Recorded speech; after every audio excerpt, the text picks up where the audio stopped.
કૃષ્ણનું જીવન એ સંઘર્ષમય જીવન છે. કૃષ્ણએ પોતાના જીવનમાં કેટલા સંઘર્ષો કર્યા છે, પણ છતાંય કૃષ્ણ ક્યારેય નાસીપાસ નથી થયા, ક્યારેય કૃષ્ણ દુઃખી નથી થયા, ક્યારેય કૃષ્ણ ચિંતા કરીને બેઠા નથી કે હવે શું થશે એમ. કૃષ્ણનું જીવન જુઓ તમે. જન્મતાની સાથે જ જેણે દુઃખનો સામનો કર્યો છે, જેણે સંઘર્ષની શરૂઆત ભગવાને જન્મતાની સાથે જ કરી છે. જન્મતાની સાથે ભગવાનને દેવકી વસુદેવને છોડવા પડ્યા. ભગવાન મથુરા છોડી ગોકુળમાં આવ્યા.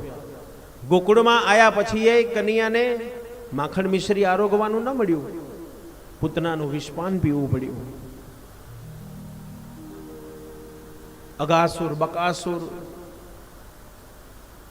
કેટલા રાક્ષસોનો ભગવાને સામનો કર્યો છે. દાવાગ્નિને પીધો છે, કાલી નાગને નાથ્યો છે.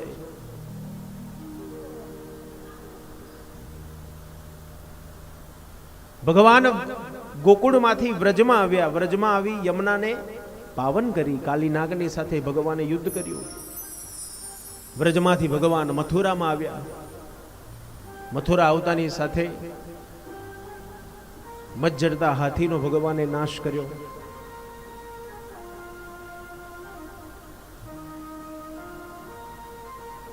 પહેલવાનોની જોડે ભગવાને મલ્લયુદ્ધ કર્યું.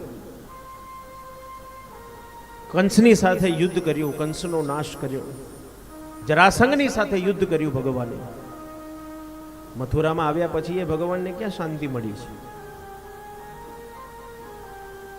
ભગવાન મથુરામાંથી દ્વારિકામાં આવ્યા. દ્વારિકાધીશ થયા પછી ભગવાનને શાંતિ નથી મળી. પછી પાંડવોની સાથે સમાગમ થયો, મહાભારતનું યુદ્ધ થયું.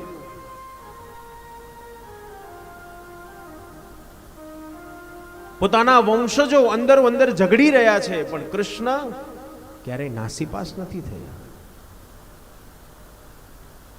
શાંભે જે ઋષિની પરીક્ષા કરી, દીકરીનું રૂપ લીધું. શું કૃષ્ણ બધું જાણતા નતા કે મારા પરિવાર, મારા વંશજો, મારા દીકરાઓ બધા આવા સ્વચ્છંદી બની ગયા છે? કૃષ્ણ બધું જ જાણતા હતા, પણ કૃષ્ણ કઈ જ બોલ્યા નથી. કારણ નીતિ છે. જેનું કર્મ જેવું છે એવું તેને ફળ મળશે, ભોગવવું જ પડશે. મહાભારતના યુદ્ધ પછી 100 કૌરવોનો નાશ થયો અને ગાંધારી આક્રંદ રુદન કરતી હોય અને કૃષ્ણ જ્યારે ગાંધારીને મળવા આવ્યા છે ત્યારે ગાંધારી કૃષ્ણને કહે છે કે કૃષ્ણ, તમે તો બધું જ જાણતા હતા ને, તમે તો પરમેશ્વર છો, ભગવાન છો, છતાંય તમે મારા દીકરાઓને ન બચાવી શક્યા. અને ગાંધારી કૃષ્ણને શ્રાપ આપે કે જેમ મેં મારી આંખે મારા દીકરાઓને મરતા જોયા, તે જ રીતે ભગવાન તમે પણ તમારા દીકરાઓને મરતા જોશો. અને કૃષ્ણએ હસતા હસતા શ્રાપને સ્વીકારી લીધો.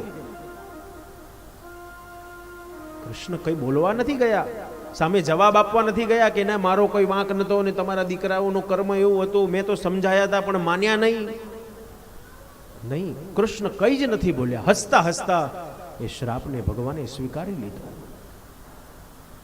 અને કૃષ્ણની આંખની સામે જ્યારે કૃષ્ણના દીકરા, એના દીકરા અંદર મદિરા પાન કરીને જ્યારે અંદર ઝઘડી રહ્યા છે, એ સમયે દેવકી માએ કૃષ્ણને એમ કહ્યું છે કે કનૈયા, મારાથી આ બધું જોવાતું નથી, પહેલા મને લઈ લે, મને લઈ લે. ત્યારે ભગવાન એવું ન બોલ્યા દેવકી માને કે ચાલો માં તમને ફર્સ્ટ ક્લાસની ટિકિટ આપી દઉં પહેલા. નહીં, કૃષ્ણ બોલ્યા છે નહીં માં, જોવું પડશે.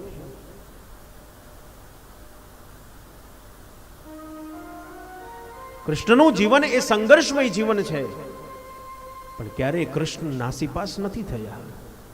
ક્યારેય કૃષ્ણના મુખ ઉપર દુઃખ જોવા નથી મળ્યું. એ સદૈવ એક મીઠું મધુરું સ્મિત જેના મુખ ઉપર છે તે કૃષ્ણ છે.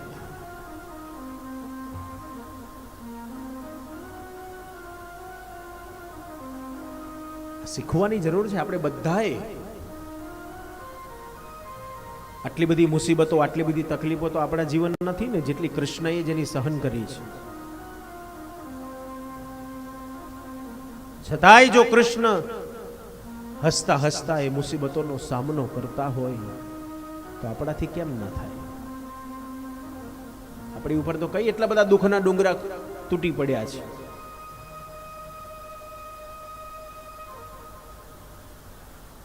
આપણે તો કોકને 5,000 આપવાના હોય ને તોય ટેન્શન આવી જાય છે. એ ભગવાન ક્યાંથી લાવીશ, કેમનો કરીશ, કોણ હાલશે?